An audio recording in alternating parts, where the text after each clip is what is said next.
Bạn nghe có vẻ buồn ngủ. You sound sleepy. Bạn nghe có vẻ hạnh phúc. You sound happy. Bạn nghe có vẻ say. You sound drunk. Bạn nghe có vẻ bệnh. You sound sick. Tôi có nên đem theo gì không? Should I bring anything? Should I bring anything? Tôi nên dặn nhạc nhỏ xuống không? Should I turn the music down? Tôi có nên trả trước không? Should I pay in advance? Để tôi đưa bạn về nhà nha. Let me walk you home. Bạn không nên chơi trên đường phố. You shouldn't play on the streets. Bạn không nên mất bình tĩnh. You shouldn't lose your temper. Bạn không nên theo người lạ bất cứ đâu. You shouldn't follow strangers anywhere. Bạn không nên cho anh ấy mượn tiền. You shouldn't lend him money. You shouldn't lend money to him. Bạn nên lái xe cẩn thận. You should drive carefully. Bạn nên dọn phòng của mình. You should clean up your room. Bạn nên đi khám bác sĩ. You should see a doctor. Bạn có thể thấy nó khó chịu. You might find it unpleasant. Ý bạn là bạn không thể đến vào ngày hôm nay hả? You mean you can't come today? Bạn trông như một đứa trẻ thông minh. You look like a smart kid. Trông bạn thật thư thái. You look really relaxed. Bạn phải chuẩn bị sẵn sàng. You have to be prepared. Bạn đã quên gửi cho tôi một cái nữa. You forgot to send me another. Bạn đã quên đón tôi tại nhà của Jason vào tuần trước. You forgot to pick me up at Jason's house last week. Bạn đã quên đưa cho tôi biên lai của tôi. You forgot to give me my receipt. Bạn đã quên trả phí qua đường. You forgot to pay the toll. Bạn xứng đáng là hạnh phúc. You deserve to be happy. Bạn xứng đáng với những điều tuyệt vời. You deserve great things. Bạn xứng đáng được nhiều hơn thế. You deserve so much more. Bạn xứng đáng với nó. You deserve it. Bạn sẽ bỏ qua cho tôi chứ. Would you excuse me? Tại sao không đồng ý với điều này? Why not go with this? Tại sao không đến đó ngay bây giờ? Why not go there right now? Tại sao không phải ngày mai? Why not tomorrow? Ai quan tâm nó mắc như thế nào chứ? Who cares how expensive it is? Ai quan tâm bạn muốn ăn gì chứ? Who cares what you want to eat? Ai quan tâm là bạn sao chứ? Who cares how far it is? Ai quan tâm ai nghĩ gì chứ? Who cares what anybody thinks? Đường này đến công viên. Which way is the park? Đường này là về nhà. Which way is home? Đường này đến nông trại của Chef. Which way to Chef's ranch? Which way to Chef's farm? Đường nào là ngắn nhất? Which way is the shortest? Đường nào là hướng đông? Which way is east?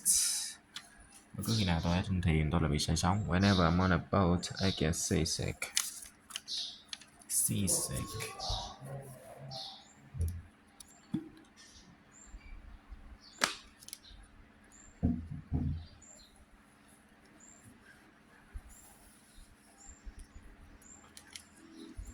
Khi nào có cuộc họp? When is the meeting?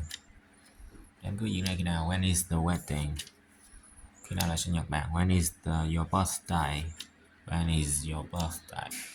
Khi nào là hạn chót? When is the deadline? Dù cho có chuyện gì xảy ra đi chăng nữa thì cũng hãy bám sát tôi. Whatever happens, stay close to me. Dù cho anh ấy có nói gì đi nữa, chỉ cần bảo anh nó là được. Whatever he says, just ignore it. Bạn có nói gì đi nữa thì câu trả lời cũng là không. Whatever you say, the answer is no. Bất cứ điều gì bạn muốn chỉ cần cho tôi biết là được. Whatever you want, just tell me. Ý bạn là gì? What do you mean? What's your point? Mấu chốt cái điều này là gì? What's the point of this? Cái gì khó hiểu là what's so hard to understand here? Cái gì đặc biệt ở nấy? What's so special about him? Cái gì hay về nó? What's so good about it? Nếu ngày mai tôi vẫn bị bệnh thì sao? What if I'm still sick tomorrow? Nếu tôi dậy trễ thì sao? What if I get up late? Nếu họ biết anh đã làm điều đó thì sao? What if they know who did it? Nếu chúng ta trễ thì sao? What if we're late? Còn việc thuê một thư ký mới thì sao? What about hiring a new secretary? Còn việc đi đường cao tốc thì sao? What about taking the highway? Chúng tôi sẽ không để điều đó xảy ra. We're not gonna let that happen. Chúng ta sẽ không chờ đợi. We're not gonna wait. Chúng ta sẽ bị trễ. We're gonna be late. Khi tôi còn là một đứa trẻ, tôi thường gặp rất nhiều rắc rối. When I was a kid, I used to get into so much trouble. Ai sẽ phản đối đến cùng. They're gonna object the whole way. Object the whole way. Ai sẽ bắt đầu đặt câu hỏi. They're gonna start asking questions. Họ nói rằng không có mùa ở California. They say there are no seasons in California. Họ nói đó là tạm thời. They say it's temporary. Họ nói rằng nó gần như không đâu. They say it's almost painless. Chỉ có hai điều trong danh sách của tôi thôi. There are only two things on my list. Chỉ còn lại một vài phần thôi. There are only a few parts left. Chỉ còn thiếu một mảnh thôi. There's only one piece missing. Chỉ có một vấn đề thôi. There's only one problem. Không có gì phải lo lắng. There's nothing to worry about. Không có gì phải sợ. There's nothing to be afraid of. Không còn là gì để làm. There's nothing left to do. Tức vì sao đâu? There's nothing wrong with me. Sẽ có người đó để giúp đỡ. There's gonna be someone there to help. Thế là đi tông phần thưởng của tôi rồi. There goes my reward.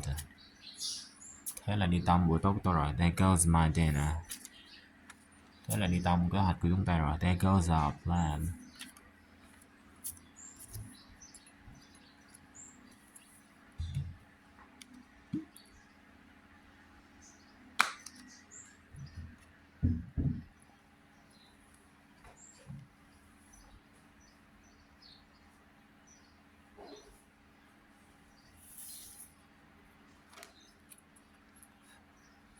Đó là lý do tại sao nó có vị rất ngon. That's why it tastes so good. Đó là lý do tại sao chúng tôi làm việc trễ. That's why we worked late. Đó là điều mọi người nói. That's what everyone says. Đó là điều tôi muốn nhận được. That's what I want to get. Đó là cách cô ấy được nuôi lớn. That's how she was brought up. That's how she was raised. Đó là cách mà bánh khuấy hoạt động. That's how the trick works. Đó là cách nó bắt đầu. That's how it starts. Nghe có vẻ như rất nhiều công việc. That sounds like a lot of work. Nghe có vẻ là một thỏa thuận tốt. That sounds like a good deal. Điều đó thật nực cười. That's ridiculous. Cảm ơn, nhưng tôi đã ăn tối rồi. Thanks, but I have already had dinner. Cảm ơn, nhưng có lẽ đến lúc khác. Thanks, but maybe another time. Cảm ơn đã giúp tôi hoàn thành dự án. Thanks for helping me finish the project. Cảm ơn vì đã cho tôi biết. Thanks for letting me know. Cảm ơn vì đã mời chúng tôi. Thanks for inviting us. Cảm ơn vì những bông hoa. Thanks for the flowers. Xin lỗi khi gọi cho bạn muộn thế này. Sorry to call you this late. Xin lỗi khi để bạn đợi. Sorry to keep you waiting. Xin lỗi để làm gián đoạn. Sorry to interrupt. Anh ấy nên trở lại trong một tiếng nữa. He should be back in an hour. Nên kết thúc sớm. It should be over soon. Hãy nhớ mua một số đồ tạp hóa trên đường về nhà. Remember to pick up some groceries on your way home. Nhớ cảm ơn chủ nhà. Remember to thank the host. Không có gì có thể được thực hiện trong tình huống này. Nothing can be done in this situation. Không có gì có thể bị sai được. Nothing can go wrong. Không có gì có thể ngăn cản cậu ý này. Nothing can stop this boy. Không có gì có thể chia rẽ chúng ta. Nothing can separate us. Bạn đem lại cho tôi không có gì ngoài đau buồn. You give me nothing but grief. Cô ấy chẳng có gì ngoài một khuôn mặt xinh đẹp. She's nothing but a pretty face. Cô ấy không có gì ngoài rắc rối. She's nothing but trouble. Không ai có thể sánh được với khả năng nấu ăn của cô ấy. Nobody can match her cooking. No one can match her cooking. Không ai có thể chơi trống như Billy. Nobody can play the drums like Billy. No one can play the drums like Billy. Không ai có thể khắc phục điều này. Nobody can fix this. No one can fix this. Không ai cười trước những trò đùa của anh ta. Nobody laughed at his jokes. No one laughed at his jokes. Sẽ không ai để ý đâu. Nobody will notice. No one will notice. Một khi cô ấy đi rồi thì không còn thú cưng nữa. Once she's gone, no more pets. Không còn ngọn nào nữa. No more questions. There is no questions. Không còn lựa chọn nào khác. No more options. There is no choice. Không còn thịt nữa. No more meat. Hãy chắc chắn khóa cửa trước khi để đi. Make sure to lock the door before leaving.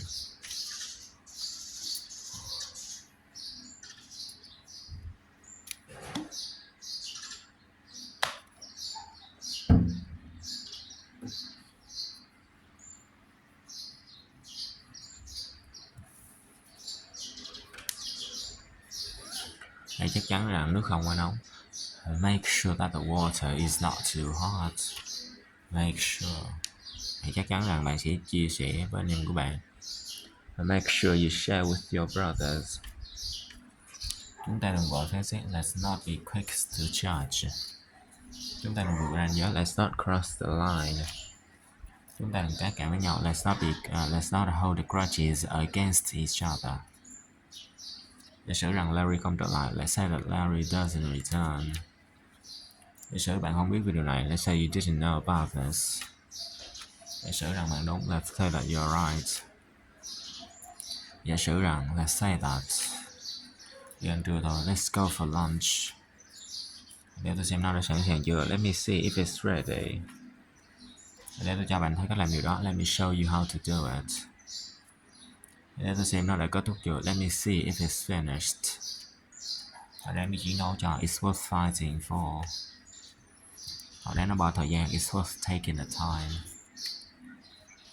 Thật đáng nó xem một lần. It's worth seeing once. Thật đáng nó hỏi. It's worth asking. Đã đến lúc xem trước sản phẩm mới. It's time for a preview of the new product. Thật choáng ngợp khi chứng kiến sự kiện lịch sử này.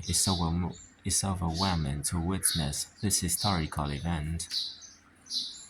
Đó là món tráng miệng của tôi. It's my favorite dessert. Có vẻ như không ai nhìn thấy chúng ta. It's like no one sees us. Nó sẽ không lại bí mật mãi đâu. It's not gonna stay a secret.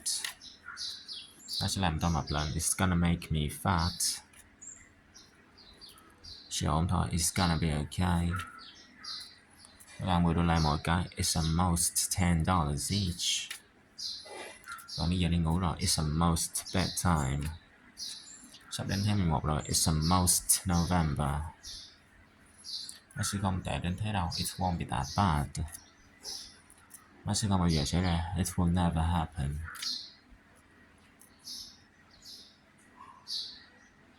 Nó sẽ làm bạn khó chịu. It will make you uncomfortable. Nó sẽ được hoàn thành đúng giờ. It will be done in time. Nó có vị dở tệ. It tastes bad.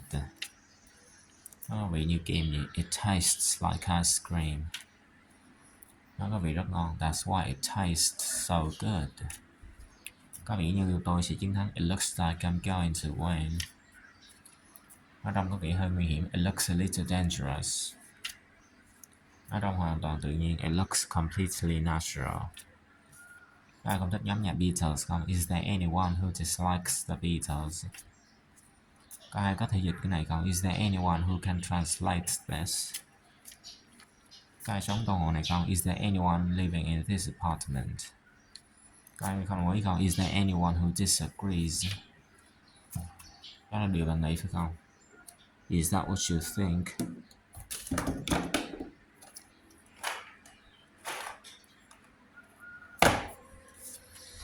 Đó là điều bạn muốn phải không? Is that what you want? Có ai là bác sĩ không? Is anyone a doctor? Có ai là bụng không? Is anyone hungry? Có ai có thời gian không? Is anyone available? Trong trường hợp tôi gọi cho hàng của tôi, hãy nhắc tôi. In case I forget to call my client, remind me. Trong trường hợp họ hỏi, hãy nói với họ rằng tôi không có đây. In case they ask, tell them I'm not here. Nếu có một điều tôi biết, đó là một kiểu nói dối. If there is one thing I hate, it's a liar. Nếu có thời gian tôi muốn xem bảo tàng. If there is time, I would like to see the museum. Tôi biết anh ta từ khi còn bé. I've known him since he was a kid. Tôi biết Mike từ lâu. I've known Mike for a long time. Tôi đã biết cô ấy được 10 năm rồi. I've known her for 10 years. Tôi đã nghe điều này nhiều lần trước đây. I've heard this many times before. Tôi nghe nói cô ấy rất đẹp. I have heard that she's very nice. Tôi đã nghe nói có một trận động đất đêm qua. I have heard that there was an earthquake last night. Tôi đã câu được trên thuyền. I've been fishing on a boat. Tôi đã chìm học tiếng Anh. I'm into studying English. Tôi đã gặp rắc rối. I'm in trouble. Tôi mắc cỡ khi hát trước công chúng. I'm embarrassed to sing in public.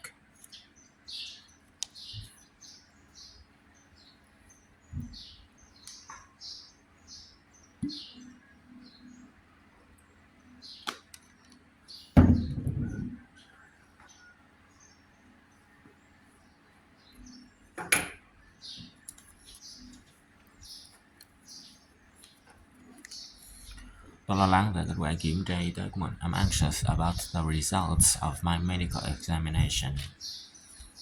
Tôi nóng lòng muốn gặp cầu thủ bóng chày yêu thích của tôi. I'm anxious to meet my favorite baseball player.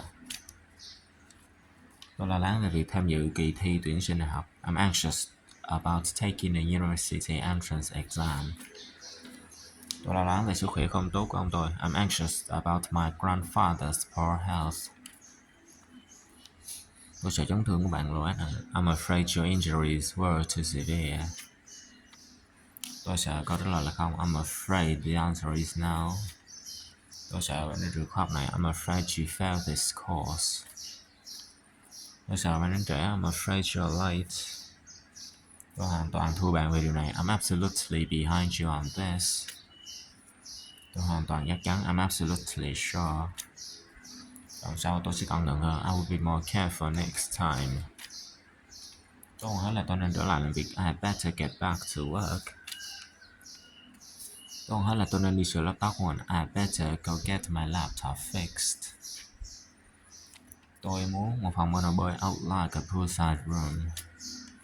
Tôi muốn chỗ ngồi cạnh lối đi. I would like an aisle seats. Tôi tự hỏi khi nào nó bắt đầu. I wonder when it starts. Tôi tự hỏi những gì đã xảy ra ngoài sau hậu trường. I wonder what happened behind the scene. Tôi tự hỏi là có những lựa chọn nào. I wonder what kind of options they have.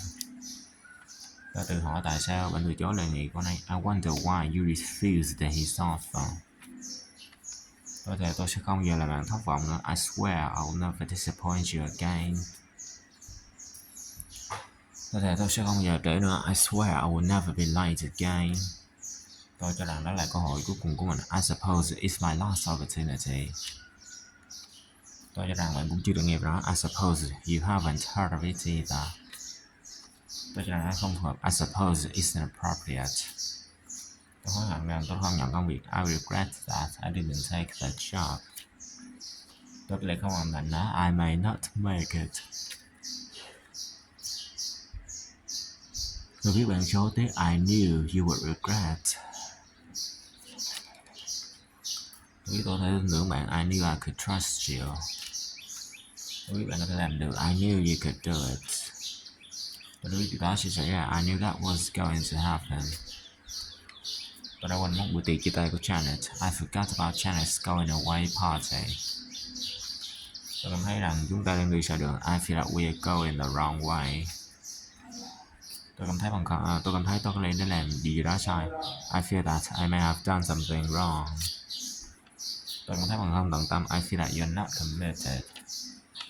Tôi tin rằng anh ấy đã tìm hiểu về những nghiên cứu của bạn. I believe that he found out about your studies.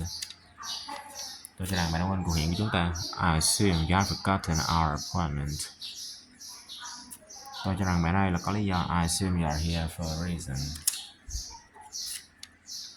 Tôi cho rằng bạn đang lệnh đánh tôi. I assume you are avoiding me. Tôi đánh giá cao những gì bạn đang cố gắng làm. I appreciate what you are trying to do. Tôi đánh giá cao những gì bạn đã làm. I appreciate what you have done.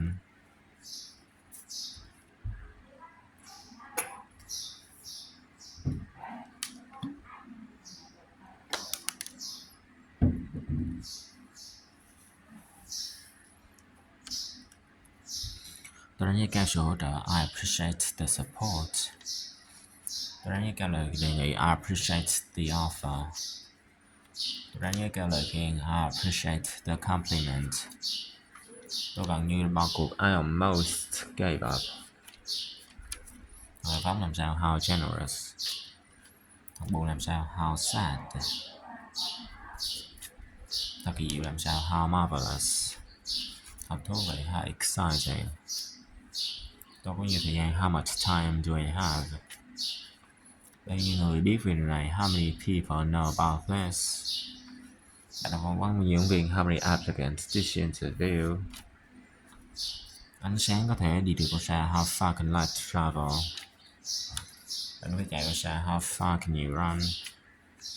Bạn sẽ chuyển pizza đi bao xa? How far away do you deliver pizzas? Đại bàng có thể nhìn bao xa? How far can you how far can you go see? Thư viện có bao xa? How far is the library? Việc học lái xe của bạn như thế nào rồi? How did your driver training go? Trận đấu cuối cùng diễn ra như thế nào? How did the final match go? Cô ấy có vẻ khá ngại ngùng. She seems quite shy. Cô ấy có vẻ hào hứng về điều này. She seems excited about this. Cô ấy có vẻ hạnh phúc với công việc của mình. She seems happy with her job. Cô ấy có vẻ buồn bã. She seems upset. Hãy quên công việc và tận hưởng niềm vui trước đây. Forget about work and have some fun. Hãy quên những gì đã xảy ra vào lần trước đây. Forget about what happened the last time. Mặc dù tôi đang rất vội, tôi sẽ chờ họ đến. Even though I'm in a hurry, I'll wait for them to arrive. Mặc dù ở trong đây đang là 40 độ, tôi vẫn thấy lạnh. Even though it's 40 degrees in here, I'm still cold. Mặc dù đó là một ngôi nhà đẹp, sẽ không ai mua nó. Even though that's a nice house, nobody will buy it. Ngay cả khi dự án thất bại, chúng tôi cũng sẽ thu được kinh nghiệm. Even if the project falls, we will gain from the experience. Ngay cả khi trời mưa, chúng tôi vẫn dự định sẽ đó. Even if it rains, we are planning to be there. Ngay cả khi mà nói không, tôi vẫn sẽ làm. Even if you say no, I'll still do it. Đừng trở nên lo lắng, don't get nervous. Đừng trở nên nản lòng, don't get frustrated. Đừng trở nên tức giận, don't get angry. Đừng trở nên buồn, don't get upset. Đừng quá nhớ mộng, don't be so petty. Đừng sợ thất bại, don't be afraid to fail. Đừng như một đứa trẻ nữa, don't be such a child. Đừng ích kỷ nữa, don't be mean. Nó còn có được hoàn thành trong ngày hôm nay không? Does it need to be finished today? Nghe có ổn không? Does it sound okay? Does it?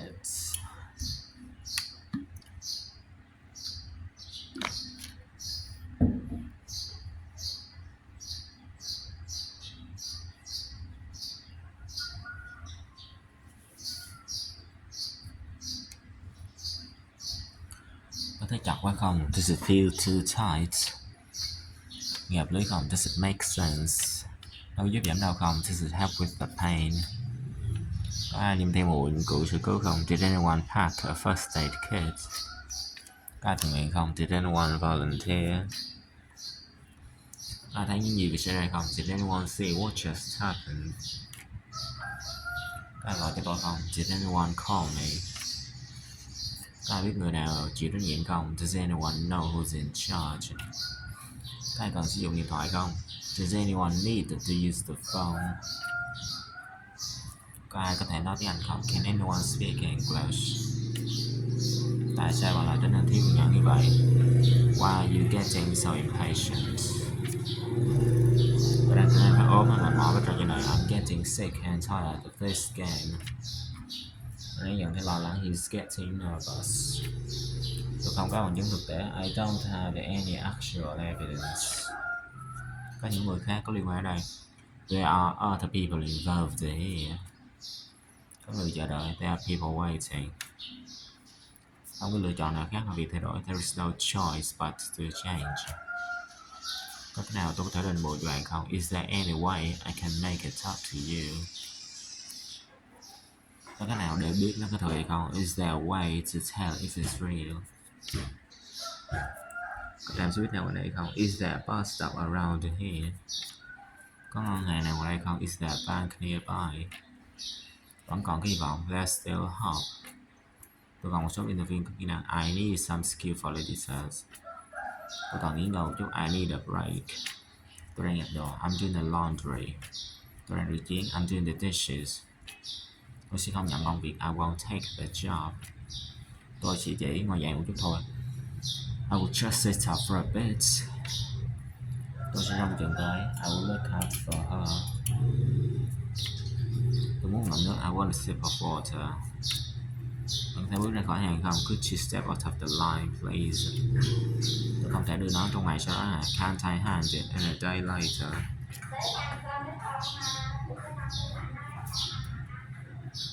Dạ. Tôi thể ở lại với bạn thêm vài tuần nữa không? Can I stay with you for a few more weeks? Tôi có thể nói chuyện với bạn chút không? Can I talk to you for a second? Tôi không thể dập lửa. I couldn't put out a fire. Nó đã kết thúc chưa? Is it over already? Đã bay rửa chưa? Is it 3:30 yet?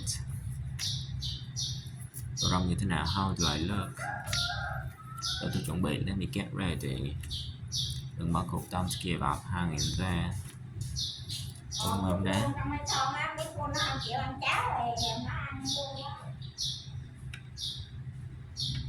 Tôi không mê bóng đá. I'm not into soccer. Bóng đá là môn của tôi. Soccer is my thing.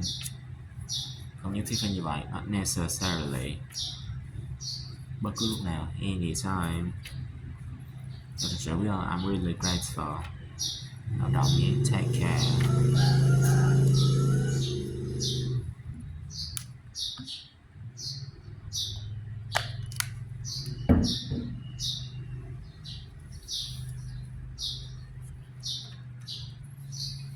Cố lên Vinny, cheer up.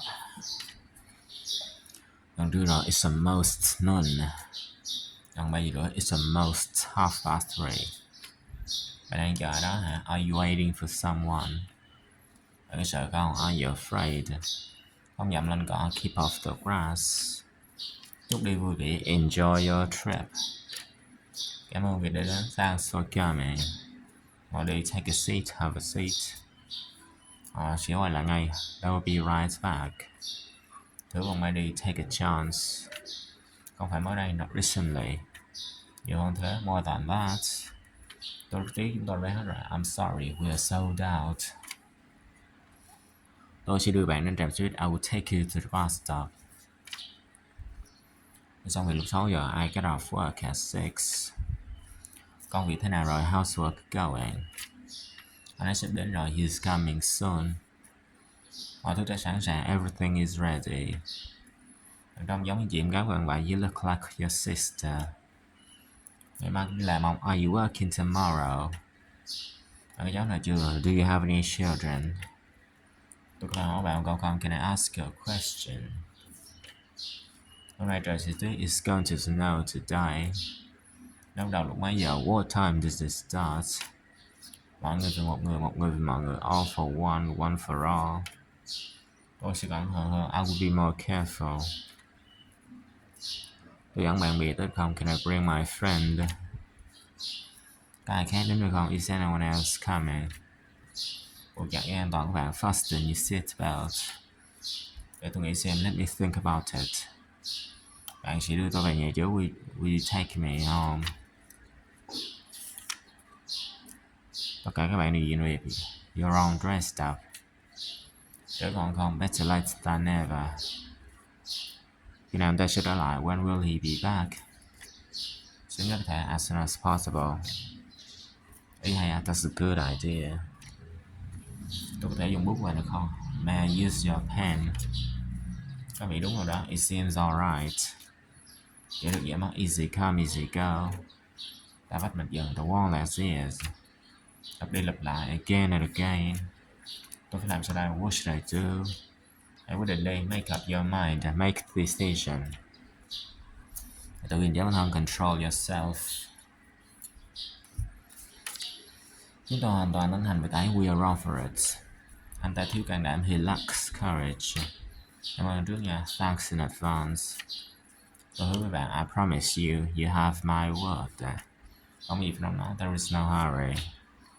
Rõ ràng như ban ngày. As clear as a day. Hợp lý. That makes sense. Quán mời nhé. It's on the house. Đúng là một món hời. What a good deal. Tôi không gây đó. I don't mean it. Không phải việc của tôi. Not my business. Ngày nào cũng được. Any day will do. Tôi chưa sẵn sàng. I'm not ready yet.